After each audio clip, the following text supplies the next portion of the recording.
बिस्मिल्लाहिर्रहमानिर्रहीम। Dear students, अस्सलाम वालेकुम। आज हम बात करने जा रहे हैं एटीपी के हवाले से। तो चलिए बात कर लेते हैं सबसे पहले इसकी दरियाफ्त से।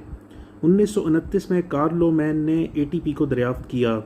1941 में नोबेल इनाम याफ्ता फ्रिट्ज लिपमैन ने एनर्जी के तबादले के अहम मॉलिक्यूल के तौर पर बयान किया। चूँकि एटीपी तमाम जानदारों में एनर्जी करेंसी के तौर पर मरकज़ी किरदार अदा करता है, ये ज़िंदगी की इब्तदाई तारीख में ही मौरिज़ वजूद में आ गया होगा। डियर स्टूडेंट्स, हमारे जिस्म में मेजर एनर्जी करेंसी न्यूक्लियोटाइड है। एक ऐसा न्यूक्लियोटाइड जिसको हम एटीपी यानी एडिनोसिन ट्राईफॉस्फेट कहते हैं। करेंसी से मुराद नोट या जेब खर्च समझ लें। बिल्कुल इसी तरीके से जैसे हमें कोई चीज़ लेनी हो तो हमारे पास जेब में पैसे होने चाहिए, इसी तरह से अगर हमारी बॉडी को एनर्जी चाहिए तो उसके पास एटीपी होना चाहिए। अगर एटीपी नहीं है तो ना ही हमारी बॉडी डीएनए को प्रोड्यूस कर सकती है, ना ही आरएनए को, और ना ही प्रोटीन बना सकती है। आपको पता है कि प्रोटीन हमारे जिस्म में बहुत अहम किरदार अदा करती है। हमारे मसल्स, हमारे हार्मोन्स और बॉडी की एंजाइम्स और बहुत सारे केमिकल्स हमारी बॉडी में प्रोटीन से मिलकर बनते हैं। यहाँ तक कि हमारा डिफेंस मैकेनिज़्म सारे का सारा प्रोटीन के ऊपर डिपेंड कर रहा होता है। हमारी बॉडी में बनने वाली एंटीबॉडीज़ जो वायरस और बैक्टीरिया और मुख्तलिफ जरासीमों के ख़िलाफ़ लड़ती हैं, सब प्रोटीन से मिलकर बनी होती हैं। और प्रोटीन की तैयारी के लिए हमारे जिस्म को एनर्जी दरकार है। वो एनर्जी हमारी बॉडी में एटीपी का मॉलिक्यूल प्रोवाइड करता है। इसके अलावा हमें मूवमेंट करने में, डेली रोज़मर्रा चलने फिरने, काम काज करने में हमें एनर्जी चाहिए, और वो एनर्जी भी हमें एटीपी के मॉलिक्यूल के टूटने से मिलती है। उसके अलावा हमारा पूरा दिमाग और उससे मुल्हिका नर्व्स एक दूसरे के साथ राब्ता कायम करते हैं और पूरे जिस्म में एक नेटवर्क बनाते हैं। दिमाग से पैगाम लेकर जाना आखिरी हिस्से तक और वहाँ से वापस लेकर आना, इस सब के लिए एनर्जी चाहिए होती है। और ये नर्व इम्पल्स एनर्जी ही की वजह से ट्रैवल करती हैं। उसके अलावा इनएक्टिव ट्रांसपोर्ट, जैसा कि inactive transport the molecules are moved across the cell membrane pumping the molecule against the concentration gradient using the ATP energy. और अब बात कर लेते हैं एटीपी की साख्त और इसके स्ट्रक्चर के हवाले से। यहाँ आपको एक सिंपल सी डायग्राम दिखाई गई है। एटीपी की एनर्जी स्टोर करने की खासियत इसके मॉलिक्यूल के स्ट्रक्चर की वजह से है। इसके स्ट्रक्चर यानी इसकी साख्त में 3 सब यूनिट्स होते हैं। जैसा कि पहले सब यूनिट को आप देख सकते हैं कि ये एक नाइट्रोजनस बेस है जिसको हम एडेनिन कहते हैं। उसके बाद दूसरा सब यूनिट एक राइबोज यानी पेंटोज शुगर है। उसके बाद तीसरा सब यूनिट्स फॉस्फेट ग्रुप्स हैं। 2 एडजेसेंट फॉस्फेट ग्रुप के दरमियान में हाई एनर्जी बॉन्ड पाया जाता है जिसको हम टाइडे कहते हैं, और इसका सिंबल इस तरह से है। यहाँ पर आप देख सकते हैं कि 3 फॉस्फोरस आयन जो कि इनऑर्गेनिक हैं, इन तीनों के दरमियान में ये टाइडे पाया जाता है जिसके टूटने से एनर्जी खारिज होती है।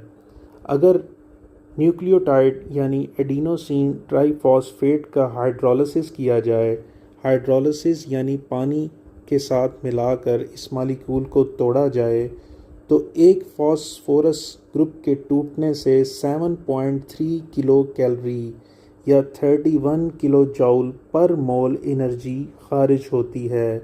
और एडिनोसिन ट्राईफॉस्फेट का मॉलिक्यूल एडिनोसिन डाईफॉस्फेट में तब्दील हो जाता है। एडिनोसिन डाईफॉस्फेट का मज़ीद अगर हाइड्रोलिसिस किया जाए तो ये एडीपी यानी एडिनोसिन डाईफॉस्फेट एडिनोसिन मोनोफॉस्फेट में कन्वर्ट हो जाता है, और एक और फॉस्फेट ग्रुप इससे टूटकर अलग हो जाता है, और इसके नतीजे में दोबारा से 7.3 किलो कैलोरी रिलीज़ होती है, यानी 31 किलो जूल पर मोल।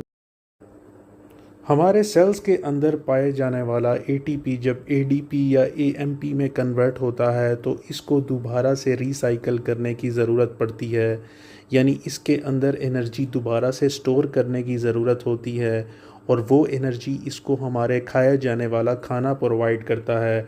बिल्कुल इसी तरीके से जैसे एक फॉस्फेट के टूटने से 7.3 किलो कैलोरी एनर्जी रिलीज़ होती है, तो एक फॉस्फेट को दोबारा जोड़ने के लिए भी इतनी ही एनर्जी दरकार होती है।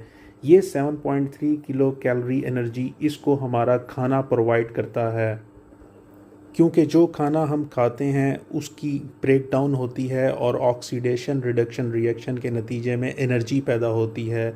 वो एनर्जी कुछ हम अपने जिस्म में इस्तेमाल कर लेते हैं, कुछ हीट की सूरत में ख़ारिज हो जाती है और कुछ हमारे जिस्म के अंदर स्टोर हो जाती है, और वो स्टोर एनर्जी हमारे जिस्म में एटीपी की शक्ल में होती है। इस स्टोर शुदा एनर्जी को हम ज़रूरत पड़ने पर दोबारा इस्तेमाल में ला सकते हैं। इस तरह से एटीपी और एडीपी कन्वर्जन का साइकिल हमारे जिस्म में चलता रहता है। तो स्टूडेंट्स, हम तो खाना खाकर अपने जिस्म को एनर्जी प्रोवाइड कर लेते हैं, लेकिन पौधों के हवाले से ऐसा नहीं है, क्योंकि पौधों को एनर्जी खुद अपनी खुराक तैयार कर कर हासिल करनी होती है। पौधे अपनी खुराक तैयार करने के लिए एक पूरे सिस्टम को इस्तेमाल करते हैं, और ये सिस्टम पौधों के अंदर कुदरत की तरफ से पाया जाता है, जिसमें सूरज की रोशनी को बतौर ईंधन इस्तेमाल किया जाता है। वैसे ही जैसे हम अपने घर में हंडिया पकाने के लिए गैस का या लकड़ियों का इस्तेमाल करते हैं, इस तरह पौधे के पत्तों के अंदर भी कुदरत ने एक ऐसा सिस्टम रखा है जो इनके लिए खाना तैयार करता है, जिस खाने को इस्तेमाल करते हुए ये अपने लिए एनर्जी तैयार करते हैं और उस एनर्जी को अपनी ज़िंदगी की ज़रूरियात पूरी करने में इस्तेमाल करते हैं।